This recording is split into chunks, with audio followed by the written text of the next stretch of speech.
حضرت عبداللہ ابن عمر رضی اللہ تعالیٰ عنہ حضرت عمر کے صاحبزادے مکہ مکرمہ میں ان کی قبر ہے۔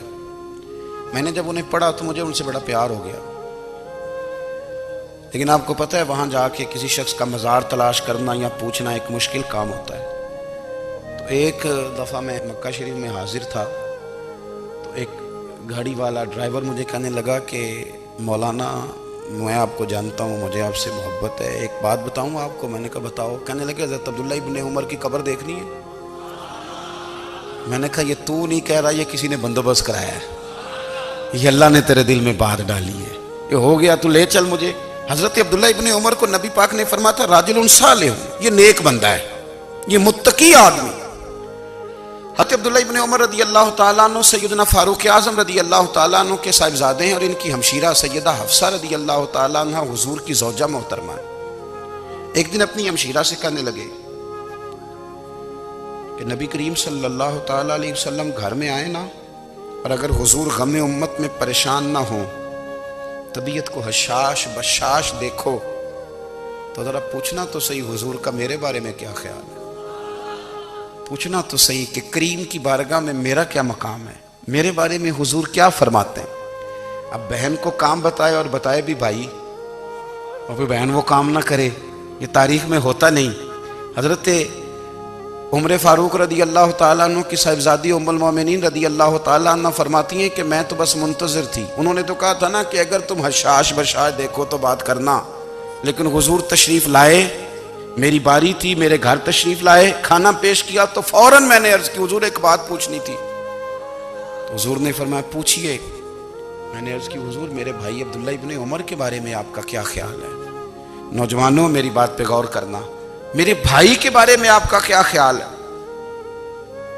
تو نبی کریم صلی اللہ تعالیٰ علیہ وآلہ وسلم نے میری طرف دیکھا، اور پھر حضور زیر لب تھوڑا مسکرائے، اور بریلی کے امام کہتے ہیں کہ حضور مسکرا دیتے تھے نا تو جو بڑا دکھی ہوتا تھا وہ بھی ہنس پڑتا تھا۔ اب سوال پیدا ہوتا تھا کہ پھر تو اس مسکراہٹ کے لیے انتظار کرنا پڑتا ہوگا کئی مہینے کہ حضور مسکرائیں تو رونے والے ہنسیں، تو اعلیٰ حضرت فرماتے نہیں، انتظار نہیں کرنا پڑتا، یہ مسکراتے رہنا تو حضور کی عادت ہے۔ جس کی تسکین سے روتے ہوئے ہنس پڑے، اس تبسم کی عادت پہ لاکھوں سلام۔ یعنی یہ تو عادت ہے حضور کی مسکراتے رہنا، اس کے لیے انتظار نہیں کرنا پڑتا۔ بھائیو آپ خیال رکھیں گے، غور کریں گے، حضرت عبداللہ ابن عمر رضی اللہ تعالیٰ عنہ کے بارے میں پوچھا تو سیدہ فرماتی ہیں کہ نبی کریم صلی اللہ تعالیٰ علیہ وسلم نہ زیر لب مسکرائے اور فرمایا حفصہ تیرا بھائی ہے تو اچھا، لیکن میں نے سنا ہے کہ عشاء کی نماز پڑھتا ہے تو فجر تک سویا ہی رہتا ہے۔ او نوجوانوں، 10 بجے تک سونے کی بات نہیں ہوئی، 9 بجے تک سونے کی بات نہیں ہوئی، 11 بجے اٹھنے کی بات نہیں۔ حضور فرمانے لگے میں نے سنا ہے کہ عشاء کی نماز پڑھ کے سو جاتا ہے اور فجر تک سویا ہی رہتا ہے، اسے چاہیے کہ تہجد کے وقت اٹھا کرے، اللہ کی بارگاہ میں حاضر ہوا کرے، آہوزاری کرے، سجدے کرے، عبادت کرے، اٹھتا ہے اور فجر میں جا کے اٹھتا ہے۔ حضرت جناب حفصہ رضی اللہ تعالیٰ عنہ کہتی ہے میں نے جناب عبداللہ ابن عمر کو پیغام دیا اور میں نے کہا میرے جوان بھائی سن، نبی پاک نے فرمایا ہے تو اچھا پر تہجد میں نہیں اٹھتا، نفل نہیں پڑھتا۔ او میری ملت کے جوانوں، مزہ نہیں آ جاتا جب ساری دنیا سوئی ہو، ساری دنیا، اور بستر بھی گرم ہو اور نیند بھی پورا غلبہ کر رہی ہو، اور اچانک گھنٹی بجے دماغ میں، آنکھ کھلے، گھڑی پہ نظر پڑے، 3:30 4 بجے کا پیغام گھڑی بتائے، اور کوئی چڑھتی جوانی والا اٹھ کے وضو کرے، اور جب وہ مصلی کھول کے بچھائے تو مدینے والے محبوب کہتے ہیں کہ ہر نماز پہ رب ثواب دیتا ہے، اور جو اٹھ کے تہجد کی نماز پڑھے اسے دیکھ کے تو رب مسکراتا ہے، جو اس کی شان کے لائق ہے، جو اس کی شان کے لائق، وہ مسکراتا ہے، خوش ہوتا ہے کہ میرا بندہ تہجد میں اٹھ گیا، وہ مسکراتا ہے۔ کاش ہماری صبحیں کبھی اپنے مالک کے نام ہو جائیں، کاش کے صبح۔ حضرت ابو الحسن رحمۃ اللہ تعالیٰ علیہ حضرت معاذ ابن جبل رضی اللہ تعالیٰ عنہ کے پاس بیٹھا کرتے تھے، فرماتے ہیں ان سے جو پیار بڑھا تو پھر میرا مصلی سے بھی بڑھ گیا۔ تابعی ہیں، فرماتے ہیں صحابی رسول سے محبت ہوئی تو ذکر سے بھی ہو گئی، پھر درود شریف سے بھی ہو گئی، محبت ان سے بڑھی تو پھر اللہ نے مسجد کا پیار بھی بڑھا دیا۔ آپ فرماتے ہیں کہ میری ہر وقت طبیعت چاہتی تھی کہ بس اللہ اللہ کروں، بس اللہ اللہ کروں، بس نہ میں ذرا تھوڑی جان چھڑاؤں لوگوں سے، کوئی 10 منٹ ملے تو میں کچھ 4 نفل پڑھ لوں، میں تھوڑا سا نہ بچوں لوگوں سے، اور مجھے تسبیح ملے تو میں نہ کچھ 400-500 دفعہ استغفار پڑھوں، سبحان اللہ، الحمدللہ، اللہ اکبر، لا حول ولا قوت الا باللہ، میں نہ تسبیحات پڑھوں۔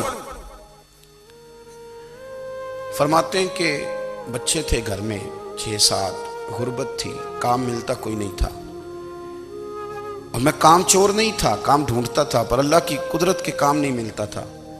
فرماتے ہیں کہ میں نے ایک دن اپنی اہلیہ سے کہا کہ آج میں پھر جاتا ہوں کام ڈھونڈنے، تو میری بیوی بڑی فرما بردار تھی، پر اس دن نہ غربت کے ہاتھوں تنگ آ کے کہنے لگی آج نانا کوئی تو چیز لے کے آیا، تو مجھ سے بچوں کی بھوک نہیں دیکھی جاتی ہے، سب روگاں دا روگ محمد جس دا نام غریبی، کنڈ بلا کے لنگ جاندے نہیں دوست یار قریبی، آج نہ کچھ لے کے آیا تو میں بچے لے کے چلی جاؤں گی۔ شیخ فرماتے ہیں کہ میں بڑا پریشان گھر سے نکلا، پر میں نے صبح سے لے کے زور تک کام ڈھونڈا، کام ملا کوئی نہیں، تو میرے دل میں خیال آیا چلو کام نہیں ملتا تو اللہ اللہ تو کرے نا، چلو بندوں کی مزدوری نہیں ملتی تو رب کریم کی عبادت ہی کرتے ہیں۔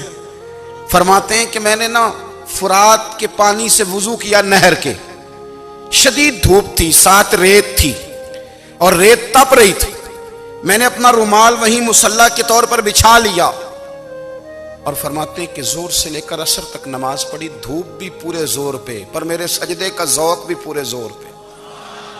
فرماتے ہیں سورج بھی چمک رہا ہے اور رب کی عبادت کا ذوق بھی پورے زور پہ، میں سجدہ کروں تو پھر میرا اٹھانے کو جی نہ چاہے۔ میرے استاد لکھا کرتے تھے، یہ ان کا شعر ہے، وہ کہا کرتے تھے مجھے سوز دے، مجھے ساز دے، اور مجھے نیم شب کا نیاز دے، دم سجدہ خود کو میں توڑ دوں، مجھے ایسا ذوق نماز دے، اور میں تیری بہار کا پھول ہوں، میں کھلا بھی ہوں تو تیرے لیے، مجھے میری شاخ سے توڑ لے، مجھے اپنی زلف کا ناز دے۔ بھائی فرماتے ہیں کہ عصر تک میں نے نفل پڑھے، دل ڈھلنے لگا، عصر کی نماز پڑھی اور میں وہاں سے چلا۔ اب میں جب نکلنے لگا تو دل میں خیال آیا کہ چھوٹی چھوٹی دیواریں ہیں گھر کی، بغیر کچھ لیے جاؤں گا تو بیوی دور سے دیکھے گی تو شور کرے گی کہ پھر خالی ہاتھ آ گیا ہے۔ کہتے میں نے اپنے اسی رومال میں جس پہ میں نے نماز پڑھی تھی نا، رومال میں کی آخی دے پنجابی جسافہ کہتے ہیں، اسی میں نا میں نے کچھ ریت بھر لی کہ وہ دور سے دیکھے گی تو سمجھے گی کچھ لے کے آیا ہے، چلو جا کے اسے بتا دوں گا کہ آج پھر مزدوری نہیں ملی۔ کہتے ہیں وہ ریت لے کر جب میں گھر میں گیا تو پہلے بیوی دروازے پہ کھڑی ہوتی تھی، پوچھتی تھی خالی ہاتھ آ گئے ہو؟ آج میں نے دیکھا تو ہے ہی کوئی نہیں۔ فرماتے ہیں میں اندر داخل ہوا، سلام لیے، کونے میں نے وہ رومال رکھ دیا اور میں نے آواز دی کہ بھلی مانس کہاں ہو؟ تو وہ کہنے لگی آپ منہ ہاتھ دھو لیں، میں روٹی لے کے آئی۔ میں نے کہا روٹی کہاں سے آ گئی؟ یہاں تو کئی دنوں کے فاقے، تو کئی دنوں کی غربت ہے، یہاں تو اس گھر میں تو فقیری ہے۔ فرماتے ہیں کہ وہ روٹی لے کے آئی اور اس وقت کی جو موجودہ نعمتیں تھیں، سمجھ لیں سلاد، اچار، ہر چیز ساتھ لائی۔